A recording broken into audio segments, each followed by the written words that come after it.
ዲዛይን ከመስራት ብለን የኛ ሀገር የምህንድስና ትምህርት የሰሩ ሰዎች እኮ ይሄን ዲዛይን ለማምጣት ነው 5 ዓመት 6 ዓመት የሚማሩ።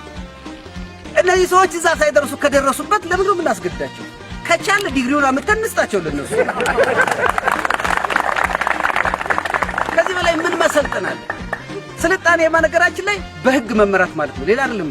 ስልጣኔ ማለት አንድ በወጣ ህግ የህግ አስከባሪውን ሳታይ ህጉን ባህልህ አድርገህ መመራት እሱ ነው እኮ ስልጣኔ። ሌላ ምንም ነገር የለውም። የስልጣኔ ህግ አወጡ ባህላዊ ዳኞቹ፣ ያን ህግ ባህል አደረጉት። በዛ ባህል ህዝቡ ተመራ። ከዚህ በላይ ስልጣኔ ምን አለ? ስልጣኔ እኮ ነው በቃ፣ ሌላ ምንም ትርጉም የለውም ስልጣኔ ማለት። አንድ ሰው ይሄንን አክብሮ ይሄን ያህል ረጅም አንዳንድ ቦታ እስከ 7-8 ኪሎ ሜትር ነው ገጥሞኛል። በጣም በተከታታይ ምንም ሳይቋረጥ መንገድ ላይ ገደል ካልገጠመ ወይ ወንዝ ያው መንደር የሚከፍል ወንዝ ካልገጠመ በስተቀር እሱንም ተከትሎ ይሄድና ረጅም ቦታ ይሄዳል። ይሄንን አክብሮ ቅድም እንደተባለው 150 ዓመት ነው አሉ ይሄን ያህል ጊዜ ሳይቆርጥ ይሄድን ከቆየ እኮ ስልጡን ማህበረሰብ ማለት ነው። ሌላ ምንም እኮ እኛ ወደዚህ ለመሄድ ነው እየተማርን ያለው፣ እዚህ ለመድረስ ነው ልጆቻችን እያስተማርን ያለው። እና እኔ እንዳውም እዚህ አካባቢ ያሉትን አመራሮችና እዚህ አካባቢ ያሉት ሽማግሌዎችን ሞቅሰው ይሄን የመሰለ ነገር እንዴት ደብቃችሁት? ይሄን የመሰለ ነገር ዛሬ እኮ በሰሜን በደቡብ በምዕራብ በምስራቅ ያሉ የገጠር ኮሪደርን የሚያስቡ ሰዎች መጀመሪያ ማየት ያለባቸው ይቻላል ወይ? አዎ ይሄው። ማህበረሰቡ ያውቃል ወይ? አዎ ይሄው። ለዚህ የሚሆን ህግ አለ ወይ? አዎ እዚህ አለ። ለዚህ የሚሆን ባህል አለ ወይ? ይሄው አለ። ይሄ ነገር የኢትዮጵያ ሐሳብ ነው ወይ? አዎ ይሄው። ከዚህ በላይ የት ሊጎበኝ የሚችል ቦታ እና እኔ ለሚዲያዎች በየገጠሩ ለኮሪደር ለመስራት ለምትሞክሩ ስራ ኃላፊዎችና ባለሙያዎች ይሄን እዩ።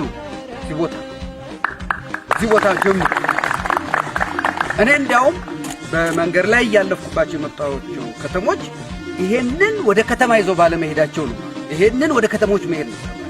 የከተሞቻችን መንገዶች ለምን ጠበቡ? ይሄን የመሰለ ባህል እያለ የከተሞቻችን መንገዶች እኮ ከዚህ ቢያንስ መስፋት ነበረባቸው። ካልሆነም ከዚህ መጥበብ አለባቸው። እና እንዴት ነው ከገጠር ወደ ከተማ ስንሄድ ምን ጠበው? ከተሞቻችን ይሰፋሉ ማለት እኮ ነው። ማነው ገጠሮቻችን ከከተሞቻችን። እና ይሄ ብዙ የፍልስፍና ጥያቄ የሚያስነሳ ብዙ የአሰራር ጥያቄ የሚያስነሳ ነገር ነው። እና እኔ ይሄን የጠበቃችሁ ይሄን የሰራችሁ ይሄን ያስከበራችሁ ሽማግሌዎች እናንተ ናችሁ የሰለጠናችሁት። እኛ መሰልጠን አቅቶን ነው መንገዶቹን ሁሉ ቀንሰን የዋሁን መኪና ማሳለፍ እስኪያቅተን ድረስ ለመንግስት ዳና ያመጣንበት እየገፋን ስንችል ቤቱን ካልቻልን አጥሩን ካልቻልን የሆነውን ነገር እየገፋ መንገድ ላይ አውጥተን ዛሬ አፍርስ አታፍርስ፣ ካሳ ክፈል አትክፈል፣ በዚህ ሂድ በዚያ ሂድ መከራ የታየው ይሄ ስልጣኔ ጠፋ።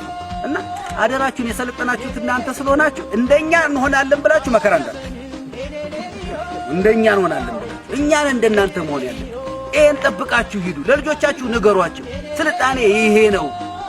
እኔ እንዲህ አይነት ቦታዎችን ያየሁት ስዊዘርላንድ ከተሞች የገጠር ከተሞች ናቸው። እንደዚህ በጣም ሰፊ ጎዳና አላቸው፣ በኋላ ሜዳ አላቸው፣ ከፊታቸው እንደዚህ ሰፋፊ አላቸው። ብዙ የአውሮፓ አገሮች አላየው የከተማ እንትን። የስዊዘርላንድ ግን የገጠር ስልጣኔያቸው ልክ እንደዚህ ነው። እና እዛ ለመሄድ እናንተ እኮ እዛ ደርሳችኋል ወይም እነሱ ከእናንተ ተከትለዋል።